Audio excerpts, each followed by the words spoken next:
Baik, bismillahirrahmanirrahim. Assalamualaikum warahmatullahi wabarakatuh.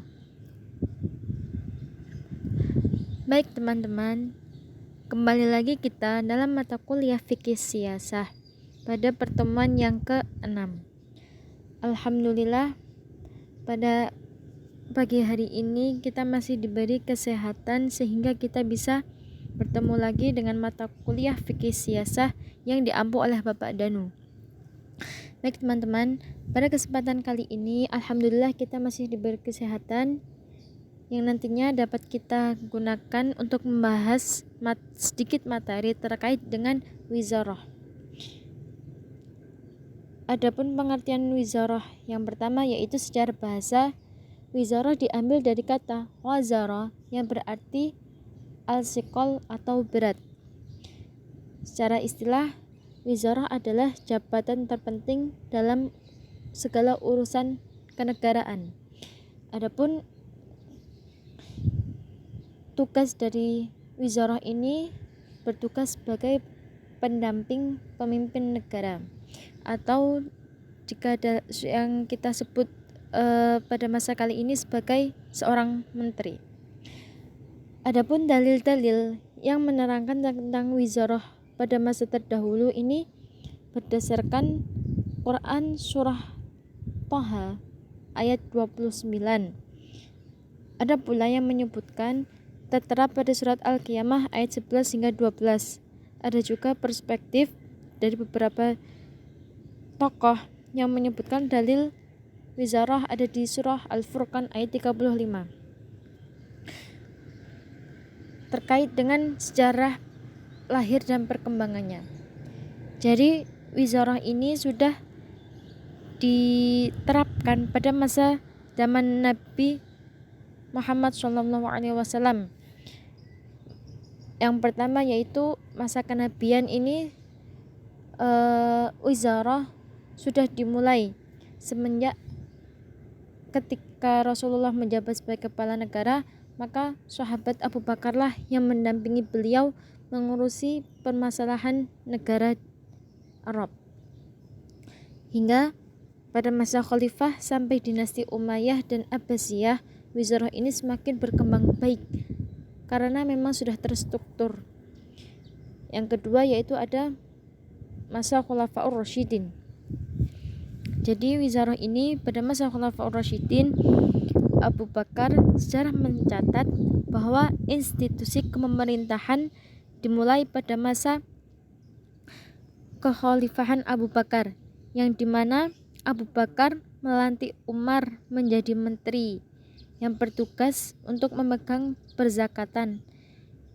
Di samping Umar menjabat sebagai orang yang menangani tentang perzakatan, ia juga menyandang sebagai pejabat qadhi.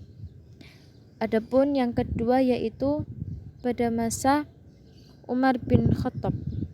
Pada masa Umar ini beliau mengangkat Utsman yang bertugas sebagai orang yang diminta pendapat terkait kabilah, dan Ali yang bertugas menangani tawanan perang. Jadi pada masa itu memang secara turun-temurun Khulafaur Rasyidin ini selalu berperan penting dalam masalah kenegaraan. Jadi selain itu Utsman juga membentuk Diwan Al-Jun. Adapun juga bea cukai. Yang selanjutnya yaitu ada masa dinasti Umayyah. Masa kepemerintahan pada mulanya yang bersifat kewarisan dan memprioritaskan keturunan Arab, dinasti Umayyah mengubahnya menjadi kesultanan yang bersifat hierarki. Seperti yang kita ketahui, masa kepemerintahan pada masa itu pejabat itu diwariskan kepada keluarganya. Jadi memang sudah menjadi adat mereka seperti itu, mewariskan segala tahta kepada keturunannya. Hingga pada masa dinasti Umayyah ini barulah kepemerintahan diubah menjadi kesultanan yang bersifat hierarki, yang dimana segala urusan negara hanya dipegang oleh seorang wazir. Pada masa itu wazir yang menanganinya dinasti Umayyah yaitu Ziyad bin Abi yang menjabat sebagai menteri pada masa kepemerintahan Muawiyah bin Abi Sufyan. Yang selanjutnya yaitu ada pada masa dinasti Abbasiyah.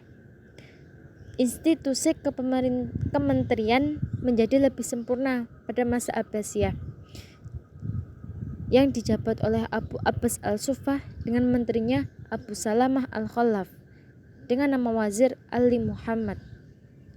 Jadi wizarah ini, adanya wazir itu dimulai sudah sejak zaman Rasulullah, yang dimana semakin lambat laun wizarah ini berkembang lebih baik, menjadi lebih terarah, dan hingga pada masa dinasti Abbasiyah wizarah ini berkembang pesat. Adapun macam-macam wizarah yaitu ada 2 yang saya sebutkan seperti dalam layar. Yang pertama yaitu ada wazir tafwidi atau kementerian eksekutif. Pengangkatan wazir ini tugasnya berpatok kepada keputusan dan merumuskan dengan ijtihadnya sendiri. Memang pada masa itu wazir tafwidi ini diberikan wewenang oleh seorang kepala negara. Segalanya itu tergantung dengan keputusannya. Dengan keputusannya itu dia melakukan ijtihadnya secara personal. Jadi tidak ada pengaruh dari anggota lain, orang lain. Dengan ciri layaknya orang wizarah ini seperti layaknya seorang menjadi khalifah, dikarenakan wizarah tafwidi ini berperan penting dalam ketatanegaraan, bahwa bekerja sama dengan kepala negara dalam merumuskan kebijakan. Yang kedua yaitu ada wazir tanfidi. Wazir tanfidi ini tugasnya melaksanakan apa yang diperintahkan kepala negara, dan ia tidak mempunyai wewenang mengangkat pejabat untuk tugas tersebut. Jadi wazir tanfidi ini lebih ketat daripada wazir tafwidi. Ruang lingkupnya pun kekuasaannya lebih kecil daripada wazir tafwidi, karena memang wazir tafwidi ini sangat kekuasaannya ini sangat sedikit, dengan tugasnya seperti membuat laporan dan melaksanakan perintah khalifah. Yang selanjutnya materi subbab yang terakhir ada perbedaan antara wazir tafwidi dan wazir tanfidi. Jika wazir tafwidi mempunyai wewenang membuat keputusan hukum, maka sebaliknya dengan wazir tanfidi. Wazir tanfidi tidak mempunyai wewenang membuat keputusan hukum. Yang kedua, jika wazir tafwidi mempunyai wewenang mengangkat pegawai, maka wazir tanfidi sebaliknya, yaitu ia tidak bisa mengangkat pegawai dengan seenaknya. Yang ketiga yaitu wazir tafwidi mempunyai wewenang diperbolehkan memimpin pasukan perang. Adapun jika wazir tafwidi ini ia tidak diperbolehkan untuk memimpin pasukan perang. Yang terakhir, hal yang membedakan di antara keduanya yaitu jika wazir tafwidi diberi wewenang mengelola kekayaan di Baitul Mal, maka sebaliknya dengan wazir tanfidi yang tidak diberi wewenang mengelola kekayaan yang ada di Baitul Mal.